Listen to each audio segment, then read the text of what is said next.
وقالوا اتخذ الرحمن ولدا కరుణామయుడైన అల్లాహ్కు సంతానం ఉంది అని వారంటున్నారు.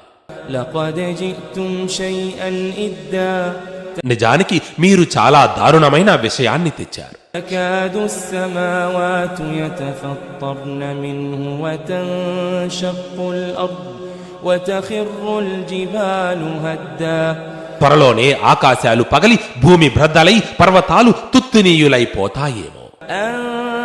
دعوا للرحمن ولدا కరుణామయుడైన అల్లాహ్కు సంతానం ఉందని వారు చేసే వాదన కారణంగా وما ينبغي للرحمن أن يتخذ ولدا సంతానం కలిగి ఉండడం అనేది కరుణామయుని ఔన్నత్యానికి ఏమాత్రం శోభించదు.